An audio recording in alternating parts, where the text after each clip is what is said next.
All right, man. So we got some huge news coming out of the state of Georgia.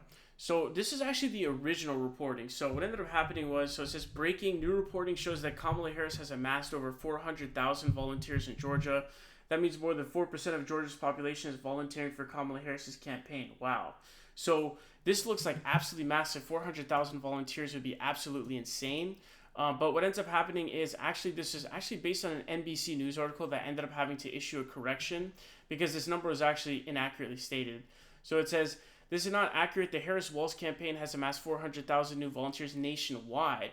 The campaign currently has 35,000 volunteers in Georgia. So NBC News ended up correcting their article, but 400,000 new volunteers nationally, 400,000 volunteers in Georgia. I think if that happened, you'd be like, oh yeah, Trump needs to close down all of his shops in Georgia. It's over. Like, walk away, leave, just forget it. Just it's done, right?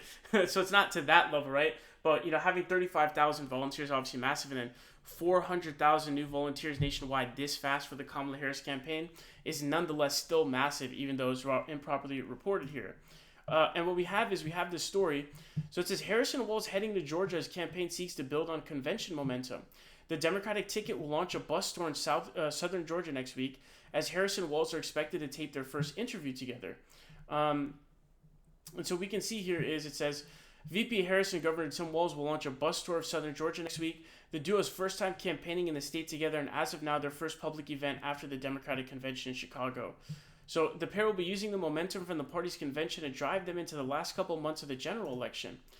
In addition to the bus tour, Harris and Walz are expected to tape their first joint interview next week and attend multiple fundraisers, most likely to take place in New York, California, Florida, and Georgia, according to two sources familiar with the planning. Following the tour, Harris will headline a solo rally in Savannah, Georgia. The trip will mark Harris's seventh visit to the state this year and her second since launching her presidential campaign last month. So what's really interesting about Savannah, or what's interesting about Georgia in general, so we could take a look here at Georgia. So Georgia is a really interesting state. So pretty much what the typical strategy is, you typically just go to this area and try to blue out as many people as you can in Metro Atlanta. There's so many voters here. But the thing is, I had thought that they were going to go through this rural south here, but it looks like they're probably going to kind of go through these areas south of Columbus in this area. So basically the way Georgia looks is you have like this big metro area of Atlanta, and then you have the smaller metro areas. You have like Augusta, Macon, Savannah, Columbus. And so I think the article had said they were going to go in this area. But so Warnock, back in 2022, he was able to make gains that Biden actually didn't get in a bunch of these areas that are blue, even in the metro area. And I just saw that between like 2022 and 2023, they added like 68,000 people or something like that into Atlanta. I think it was Atlanta that added that many people, or maybe it was Georgia. I can't remember. But Georgia is having these big demography changes. So what's happening is I think there's still more black people moving into these metro areas. And so I think the strategy isn't to go here because these areas actually all of these went more red versus 2020. I looked at the numbers when I compared the numbers here. These all became more red as we saw this from here. But these areas went more blue, and these areas also went more blue. So like we could even look here like at if we look at like Henry, 66.2. I don't know if that one had gone up. This is 59.7, and that's huge, man. Like that's a huge percentage to go up because the number of votes there is just absolutely insane. Like Newton County, I don't know if this one went up. That one went up. So there's still more people moving in, and I know this is against Herschel Walker. But black people, this is the unique part. So again, we have to think about what voter base Kamala is doing really well with. She's doing really well with black voters, those kinds of people is where her surge is coming from. It's not really coming with like, white voters in the Rust Belt, right? So also what we know is black people vote very homogenously. They're the only group that votes that homogenously, where it's been like, it's pretty much 92-6, 92-8 generally in the past like 3 election cycles, including the midterms. So they're really, really reliable. So if like a bunch of black people move into Georgia, they're all going to vote Democrat basically. And so her bus tour is to go out and kind of turn out the vote, right? Churn it out.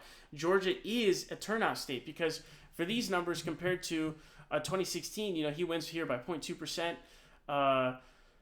What we see in the state of Georgia is there's almost 1 million new voters that were introduced into the system. So with the response to 1 million new voters, he wins by 0.2. So it's heavily a turnout state. He also overperformed his numbers by an entire, almost like full point. So, for example, if we take a look at the presidential election back in 2020, we can see He's at 48.6 points, and he ending up here at 49.5. So he gets 0.9 boost, which is massive. And so what I think is actually with the polling numbers, she's actually looking good in Georgia because she's down 0.5 in Georgia, but he was only up 1.2 and 1.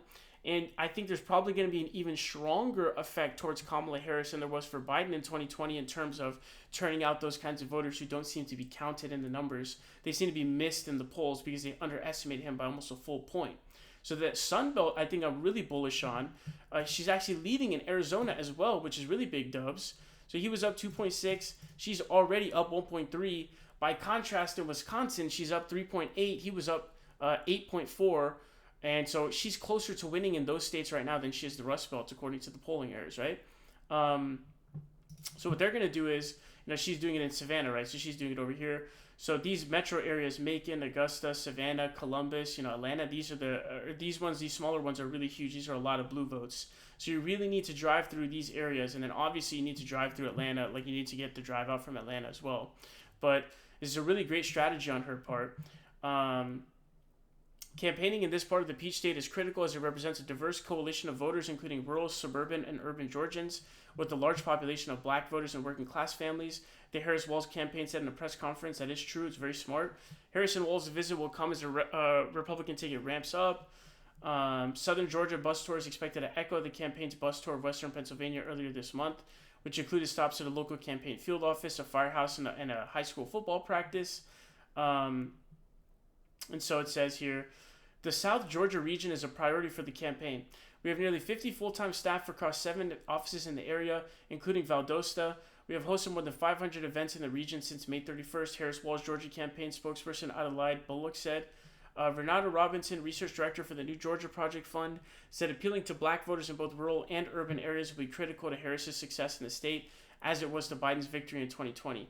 So I think she needs to focus not on the full South over here, because these areas actually went more red since 2020. So these areas are bad, but like these areas are good. These kinds of surrounding areas, there's some good stuff there. Black voters are key to winning Georgia. Of course, black Georgians can't do it alone, but we're absolutely the reason 2020 turned out the way it did. Obviously, there were. Black voters had historical turnout, and it has to happen again for there to be a victory in Georgia. Earlier this month, Harris held the second rally of her presidential campaign in Atlanta, an event that featured Megan Thee Stallion and had 10,000 people. It then launched a mobilization effort in the state and now touts more than 35,000 volunteers, 174 staffers, and 24 coordinated campaign offices sprawled across Georgia.